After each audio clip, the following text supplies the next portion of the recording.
जो महिला बोल रही है बकलोल जैसे, कह दीजिएगा कि हम लोगों के सामने खड़ा होकर बात करे वो। मैंने पूछा उनसे कि अखिलेश यादव से इतनी नफरत क्यों है, तो उन्होंने साफ तौर पे कहा कि महिलाओं का सम्मान नहीं करते। अरे जिस पार्टी को लेकर के वो बोल रही हैं, उस पार्टी में महिलाओं के सबको पता चल रहा है कैसे सम्मान हो रहा है, कहीं सड़क पर हो रहा है, कहीं कहीं बिल्डिंग में हो रहा है, तो कहीं कहीं हो रहा है, तो कहीं कहीं हो रहा है, सबको पता चल रहा है कहाँ सम्मान हो रहा है। वो हमारे राष्ट्रीय अध्यक्ष के ऊपर उंगली उठाएंगी, शर्म नहीं आ रही है बेशरम औरत को। उर्मिला सिंह है कौन?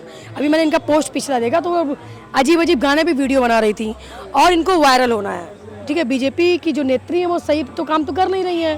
ठीक है, जहाँ पे बेटी बचाओ बेटी पढ़ाओ का जो अभियान इन्होंने दिया था उस पर तो काम कर नहीं रही है लोग। और इन्होंने अभी एक चीज़ बोला हुआ है कि मैं अखिलेश यादव जी का नाम नहीं ले रही थी, मैं अजय राजगरम, यानी कि या तो वो नशे में हो, क्योंकि जो आदमी नशे में होता है या भांग खाया हो तो वो कहे नहीं मैं इसका नाम नहीं उसका नाम लेती। तो उर्मिला सिंह को शर्म आनी चाहिए। अभी उन्होंने परसों पोस्ट डाली, कल पोस्ट डाला, आज पोस्ट डाल रही हैं कि मैं बकायदा माफी मांग रही हूँ। ऐसा क्या मामला आ गया? विभूति खंड थाने में, इसी गोमती नगर थाने में 8 मुकदमे उर्मिला सिंह के नाम पे दर्ज हैं, जिसमें वो महिलाओं की स्कॉटिंग कर रही हैं, इन्होंने कई अपराध किए, कई तरह के गंभीर आरोप के मुकदमे उन पे दर्ज हैं। अभी उनको पता नहीं है कि समाजवादी के एक एक कार्यकर्ता एक एक महिला से मिल करके देखे, उंगली आँख में डाल के गोटी खेलना शुरू कर देंगे हम लोग। उनको पता नहीं है, हाँ? और वही जूता उनका निकाल करके उनके मुंह में घुसड़ के इतनी जूता मार खाएंगी वो कि उनका सब बुद्धि ठिकाने लगा देंगे हम लोग। ब्रजेश पाठक ने खाली बोला अरे तालमेल बैठा, ये होता रहता है। अरे शर्म आनी चाहिए। कब आप वकील थे, पहले वकील से आके कानून मंत्री बने, वकील आप अधिवक्ता होने के नाते आज इतने बड़े ओहदे पे आए। आप नहीं आ सकते थे हमारे किसी भाई को देखने के लिए? आप हमारे चैम्बर में नहीं आ सकते थे देखने के लिए? आज जब अधिवक्ताओं के ऊपर लाठी चल रही है तो माननीय योगी जी ने एक ट्वीट नहीं किया, एक भी मैसेज नहीं छोड़ा हम अधिवक्ताओं के लिए। शर्म आनी चाहिए ऐसे मुख्यमंत्री को। नमस्कार, मैं दिव्या श्रीवास्तव और आप सभी देख रहे हैं हैशटैग भारत न्यूज़। बीते दिनों हैशटैग भारत न्यूज़ पे एक महिला ने इंटरव्यू दिया था। उस महिला ने बड़ा बयान दे दिया। उन्होंने कहा कि अखिलेश यादव जहां भी दिखेंगे मैं जूता मारूंगी। इसको लेकर के हमारे साथ समाजवादी पार्टी की बहुत ही धाकड़ महिलाएं से बात करेंगे। क्या कहना चाहेंगे अखिलेश यादव के ऊपर जो टिप्पणी करी उन्होंने? बाद में भले ही उन्होंने बाद में बहुत दबाव के बाद माफ़ी भी मांग ली, क्योंकि जिस तरीके से वीडियो काफ़ी ज़्यादा वायरल हो रहा था। उर्मिला ठाकुर नाम था उनका। क्या कहना चाहेंगे? देखिए, सबसे पहले तो हम लोग जिस कार्य के लिए आए हुए हैं और आदरणीय प्रतीक भैया के चरणों में सुमन अर्पित करते हुए उनको कोटि कोटि प्रणाम मैं करती हूँ। और आपने बहन सवाल पूछा कि जो ठाकुर साहिबा जी हैं, तभी उनको पता नहीं है कि समाजवादी के एक एक कार्यकर्ता एक एक महिला से मिल करके देखे, उंगली आँख में डाल के गोटी खेलना शुरू कर देंगे हम लोग। उनको पता नहीं है, हाँ? और वही जूता उनका निकाल करके उनके मुंह में घुसड़ के इतनी जूता मार खाएंगी वो कि उनका सब बुद्धि ठिकाने लगा देंगे हम लोग। किसी की औकात है कि राष्ट्रीय अध्यक्ष जी कैसे ऐसी बातें कोई निकाल के कर देगा? क्या सामने मिलेंगे तो जूता मारेंगे? हाँ, सामने मिलेंगे तो जूता मारेंगे। अरे उनकी औकात है, हाईलाइट होने के लिए कह रही है ना, हाईलाइट होने के लिए कह रही है ना, हाँ? अरे उनके जैसे जो है कि बताइए कि बहुत लोग घूम रहे हैं, बहुत हो जाए, ठीक है? ऐसा कुछ भी नहीं है। और वो क्या कहेंगे, पहले अपना जहाँ चप्पल साफ कर रहे हैं वो चप्पल साफ करें, जूता जहाँ साफ करें तहाँ जूता साफ करें। वो नहीं तो लगातार अगर मैं बात करूं, उन्होंने कहा कि आतंकवादियों से संबंध था अखिलेश यादव मुलायम सिंह यादव का। देखिए, आतंकवादियों से किसको संबंध है और कौन कौन गुंडा है या कौन जो है कि यहाँ पर विद्रोह फैला रहा है, वो सबको पता है। पूरा क्षेत्र नहीं, पूरा प्रदेश नहीं, पूरे भारत को सबको पता है। उसको कहने की 2 कौड़ी की महिला की बात हमारे सामने मत करिए। कौन है ये? 2 कौड़ी महिला की बात हमारे सामने मत किया करिए, ठीक है? उनका ये भी साफ तौर पर कहना रहा कि बाप की कमाई है वो उड़ा रहे हैं अखिलेश यादव। वो किसके कमाई पर है? क्या जन्म जब उनका हुआ था तो क्या वो ले करके आई थी? वो किसके जो है कि पैसे पर जो है कि वहाँ पल के बढ़ी हैं और हैं वो, हैं?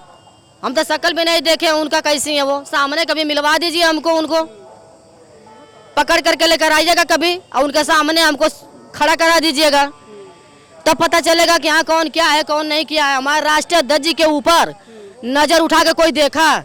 हमारे आदरणीय भैया जी के कोई एक शब्द कहा? एक एक महिला भारी पड़ेंगी, सोच लीजिए पहले।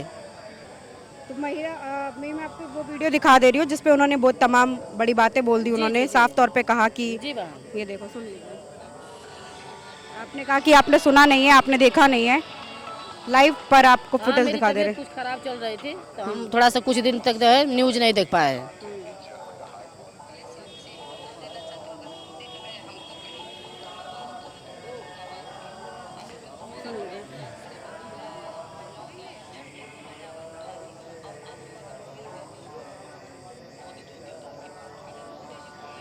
चलिए ठीक है। देखिए आप बताइए क्या कहना चाहेंगे। देखिए वो महिला आरक्षण की जो बातें कर रही हैं, महिला आरक्षण बीजेपी कब दिया है बताइए। 33% देने में तो उनकी फट रही है। कहाँ से 50% महिलाओं का आरक्षण देना चाहिए। और जो महिला बोल रही है बकलोल जैसे, कह दीजिएगा कि हम लोगों के सामने खड़ा होकर बात करे, वो है कि नहीं। मैंने पूछा उनसे कि अखिलेश यादव से इतनी नफरत क्यों है, तो उन्होंने साफ तौर पे कहा कि महिलाओं का सम्मान नहीं करते अखिलेश। अरे जितना हमारे समाजवादी पार्टी में महिलाओं का सम्मान होता है, किसी पार्टी में नहीं सम्मान है। और जिस पार्टी को लेकर के वो बोल रही हैं, उस पार्टी में महिलाओं के सबको पता चल रहा है कैसे सम्मान हो रहा है। कहीं सड़क पर हो रहा है, कहीं कहीं बिल्डिंग में हो रहा है, तो कहीं कहीं हो रहा है, तो कहीं कहीं हो रहा है। सबको पता चल रहा है कहाँ सम्मान हो रहा है। वो हमारे राष्ट्रीय अध्यक्ष जी के ऊपर उंगली उठाएंगी, शर्म नहीं आ रही है बेशरम औरत को। कालिंदी जी से बात करी अभी हमने, समाजवादी पार्टी से हैं वो, और हमारे साथ शिवानी द्विवेदी हैं, अधिवक्ता भी हैं समाजवादी पार्टी से। क्या कहना चाहेंगी उर्मिला सिंह ने जिस तरीके से बयान दिया कि अखिलेश यादव जहां भी दिखे जूता मारूंगी, इसको कैसे देखते हैं। किसका नाम आप ले रही हैं? उर्मिला सिंह कौन, आप ये बताओ। अभी उर्मिला सिंह का मैं मैंने कहा देखो उर्मिला सिंह है कौन। अभी मैंने इनका पोस्ट पिछला देखा तो वो अजीब अजीब गाने पे वीडियो बना रही थी और इनको वायरल होना है। ठीक है, बीजेपी की जो नेत्री है वो सही तो काम तो कर नहीं रही है। ठीक है, जहाँ पे बेटी बचाओ बेटी पढ़ाओ का जो अभियान इन्होंने दिया था उस पर तो काम कर नहीं रही है लोग। और इन्होंने अभी एक चीज़ बोला हुआ है कि मैं अखिलेश यादव जी का नाम नहीं ले रही थी, मैं अजय राजगरम, यानी कि या तो वो नशे में हो, क्योंकि जो आदमी नशे में होता है या भांग खाया हो तो वो कहे नहीं मैं इसका नाम नहीं उसका नाम ले रही थी। तो उर्मिला सिंह को शर्म आनी चाहिए। अभी उन्होंने परसों पोस्ट डाली, कल पोस्ट डाला, आज पोस्ट डाल रही हैं कि मैं बकायदा माफ़ी मांग रही हूँ। ऐसा क्या मामला आ गया? क्यों? क्योंकि वही महिलाएं उनको अपोज मतलब उनकी पूरी एक्सपोज कर रही हैं। विभूति खंड थाने में, इसी गोमती नगर थाने में 8 मुकदमे उर्मिला सिंह के नाम पे दर्ज हैं, जिसमें वो महिलाओं की स्कॉटिंग कर रही हैं। इन्होंने कई अपहरण किए, कई तरह के गंभीर आरोप के मुकदमे उन पे दर्ज हैं। पहले तो उसके बारे में वो बता दें। दूसरी बात, उर्मिला सिंह जैसे तमाम आपने देखा भाजपा नेत्रियां हैं जो कुछ कर तो नहीं पाई 11 साल में, अपने पार्टी में रह के कुछ महिलाएं खुद के लिए भी कुछ नहीं कर पाई। अब वो अंतिम दिनों में चाह रही है कि वो थोड़ा और हमारे राष्ट्रीय हमारे नेता का नाम ले ले। तो ये मेरा नेता का नाम ही कोई ले लेता ना, हमारी पार्टी का नाम ही कोई ले ले तो समझिए वो अपने आप में ट्रेंड में आ जाता है। तो ट्रेंडिंग में आना चाह रही है और वर्तमान सरकार से तो हमें कोई अपेक्षा है भी। मैंने उनसे पूछा कि नफरत क्यों, तो उन्होंने कहा कि अखिलेश यादव महिलाओं का सम्मान नहीं करते। आप ये बताइए, मैं महिला हूँ? अभी तमाम महिला अधिवक्ता राष्ट्रीय से मिलने आई थी और तमाम महिलाओं का जो इज्जत, जो सम्मान, जो मान सम्मान राष्ट्रीय अध्यक्ष और माननीय अखिलेश यादव जी करते हैं या उनके पिता स्वर्गीय मुलायम सिंह यादव जी करते थे ना, वो बीजेपी का कोई भी पार्टी का नेता नहीं करता है। और महिला सम्मान क्या देखिए, इन्हीं की जिला अध्यक्ष ने एक वीडियो वायरल हुआ था जिसने बताया था कि हमारे साथ यौन शोषण हो रहा है, और बाद में उन्होंने वापस ले लिया। क्या कारण है कि आप आरोप लगाते हो अगले दिन वापस ले लेते हो? कहते आतंकियों से संबंध है अखिलेश यादव मुलायम सिंह यादव। आतंकियों के संबंध है, उनके किससे संबंध है वो बता दें खुलेआम। मैं कहती हूँ कि आप साक्ष्य लेके आइए। आप तो कहने में किसी को अगर आगे बढ़ना है गलत तरीके से, अपने आप को ट्रेंडिंग में लाना हो तो केवल हमारे नेता का या हमारे किसी छोटे से हमारे जो अदना सा जो कार्यकर्ता है उसका भी नाम ले लेंगे ना तो बीजेपी वाले आगे बढ़ जाएंगे। तो बीजेपी पास कोई विकल्प नहीं है। अब ये लोग कुछ कर तो पाए नहीं 11-12 सालों से, अब ये केवल हमारे लोगों का नाम लेके आगे बढ़ना चाह रहे हैं। और मैं बताना चाहती हूँ वर्तमान में जो लखनऊ केसरबाग में, क्योंकि मैं अधिवक्ता हूँ, अभी महिला अधिवक्ता पर लाठीचार्ज हुई, इलाहाबाद में महिला अधिवक्ता का हाथ का नस काट दिया गया। अभी इसी आपके लखनऊ में यूपीएससी की तैयारी करने एग्जाम देने वाली छात्रा के साथ 3 दिन लगातार रेप हुआ। इसी आपके लखनऊ राजधानी की बात मैं कर रही हूँ। तो आप बताइए क्या उर्मिला सिंह ने क्या इस पर टिप्पणी की है? नहीं टिप्पणी की है। तो मैं कहता हूँ कि जो भाजपा की नेता जो महिला नेत्री हैं उनसे कहना चाहूँगी, आप महिला हो, महिला के नाते महिलाओं के लिए तो कुछ बात कर लो।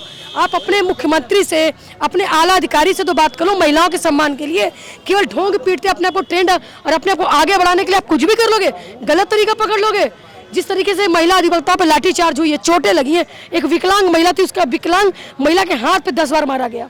नहीं, आप अधिवक्ता है, अभी बीते दिनों कैसरबाग में हमने देखा कि किस तरीके से उस जगह को अवैध बताया जा रहा था कि वकीलों का कब्जा है, कैसे देख रहे हैं इस पूरे मामले? आप ये बताइए, हम अधिवक्ता हैं क्या हम वोटर नहीं है? आप ये बताइए, जब अधिवक्ताओं का आपको वोट चाहिए होता है तो अधिवक्ता के लिए आप सम्मान की बात करते हैं। 11 साल हो गया, वर्तमान सरकार ने अधिवक्ताओं के लिए एक भी कोई भी योजना नहीं लेके आई। ठीक है, और हमें जो हमको एक चैम्बर मिला, जो हम धूप में बैठते हैं, एक चैम्बर भी हम लोग ने बना के रखा था, उसको आप सरेआम तोड़ रहे हो और तोड़ नहीं रहे हो, स्पेशल फोर्स बैठ के तुड़वा रहे हो। और चैम्बर ना तुड़वा दिया आपने, मैंने मेरा मनोबल तुड़ाया। हमारी हड्डियां तोड़वाई। हमारे कितने अधिवक्ता साथी भर्ती हैं, आज भी भर्ती हैं। आज 1 हफ्ते होने जा रहा है, हमारा हेमू भाई भर्ती, हमारे कई अधिवक्ता भर्ती हैं। और मैं बता दूं, केवल और केवल मात्र अखिलेश यादव जी ने हमारी बातों को रखा। प्रयागराज से लेके जहां जहां अधिवक्ताओं के साथ गलत हुआ है, माननीय नेताजी ने हमें आवाज दिया, माननीय नेताजी ने हमें बिल्डिंग दी। और समाजवादी पार्टी ने जितना अधिवक्ताओं के लिए किया है, वर्तमान सरकार को शर्म आनी चाहिए। किसी राजधानी में रहकर वो इसी प्रदेश के मुखिया होकर भी 4 किलोमीटर की दूरी पे अधिवक्ताओं को पिटवा रहे हैं। और एक भी ब्रजेश पाठक ने खाली बोला अरे तालमेल बैठा, ये होता रहता है। अरे शर्म आनी चाहिए। कब आप वकील थे, पहले वकील से आगे कानून मंत्री बने, वकील आप अधिवक्ता होने के नाते आज इतने बड़े ओहदे पे आए। आप नहीं आ सकते थे हमारे किसी भाई को देखने के लिए, आप हमारे चैम्बर में नहीं आ सकते थे देखने के लिए। आज जब अधिवक्ताओं के ऊपर लाठी चल रही है तो माननीय योगी जी ने एक ट्वीट नहीं किया, एक भी मैसेज नहीं छोड़ा हम अधिवक्ताओं के लिए। शर्म आनी चाहिए ऐसे मुख्यमंत्री को। और बताना चाहती हूँ कि ये अधिवक्ताओं ने कसम खा के रखा। आज समाजवादी पार्टी कार्यालय पे तमाम लगभग 50 से ज्यादा संख्या पे कार्यकाल में मैं आपको बताऊं, भाजपा से समर्थित अधिवक्ताओं ने आज समाजवादी पार्टी को ज्वाइन करने का काम किया है। ज्वाइन करने का काम लोग करने जा रहे हैं। और यही अधिवक्ता 2027 में ईंट का जवाब पत्थर से देगी और उखाड़ फेंकी की योगी और ढोंगी की सरकार को। भाजपा के कार्यकाल में क्या अधिवक्ता खुश हैं? मैं कह तो रही हूँ, डंके की चोट पे दिखा दे। वो जो कागज पे काम दिखाते हैं ना, मैं तो कागज पे बोल रही हूँ, धरातल पे तो वो जीरो है। वो कागज पे काम दिखा दे कि उन्होंने अधिवक्ताओं के लिए किया क्या। कभी भी जीवन में अधिवक्ताओं के लिए केवल इन्होंने क्या किया, सरकारी अधिवक्ताओं को बैठा दिया, लॉलीपॉप दे दिया है, बाकी इन्होंने कुछ नहीं किया है। मैं आपको बता दूं तो अधिवक्ताओं के लिए केवल एक ही सरकार है, समाजवादी पार्टी की सरकार है, जिन्होंने पिछले सरकार में किया था, माननीय नेताजी ने किया था। और देखिए जैसे हमारे अधिवक्ता भाई के सर पर लाठी पड़ी, जैसे उनके शरीर पर लाठी पड़ी, जैसे चैम्बर तोड़े गए, माननीय राष्ट्र तुरंत संज्ञान में लिया और एक नहीं 4 बात उठाई गई। और इसी बात की देन है कि 24 तारीख को वहाँ चैम्बर फिर से तोड़नी थी, रुक गए। ये होती है ताकत, ये होती है अधिवक्ताओं का साथ देना। तो जो राष्ट्रीय अध्यक्ष अखिलेश यादव जी ने साथ दिया है, वो किसी ने साथ नहीं दिया। और मैं कहना चाहूंगी बार काउंसिल में जो बैठे भाजपा समर्थित लोग हैं, ये भी नहीं है, जो भाजपा के दलाल लोग हैं वो भी नहीं है अधिवक्ताओं के मामले में। अगर ये बार काउंसिल का चुनाव नहीं हुआ था ना तो सब आके जमीन पर बैठ गए होते। लेकिन बार काउंसिल के जो भाजपा समर्थित लोग हैं वो एक अधिवक्ताओं का दर्द भी देखने नहीं है। अंतिम सवाल, 27 में अधिवक्ता किसके पास जाएगा? समाजवादी पार्टी के साथ। मैं आपको बता दूं, आज कम से कम 50 से ज्यादा संख्या में माननीय राष्ट्रीय अध्यक्ष से मिलने भाजपा के लोग आए हुए थे। और मैं बताना चाहती हूँ कल या परसों में इनकी ज्वाइनिंग भी होगी। और मुझे लगता है कि ज्यादा से ज्यादा संख्या में पूरे उत्तर प्रदेश के अधिवक्ता माननीय राष्ट्रीय अध्यक्ष जी की तरफ देख रहे हैं और उन्हीं को वोट करेंगे। बहुत बहुत शुक्रिया। हमारे साथ शुभांगी जी तमाम को जानकारी लाते होंगे, जुड़े रहे #भारत न्यूज़ के साथ। कैमरा पर्सन समित के साथ मैं दिव्या श्रीवास्तव, धन्यवाद।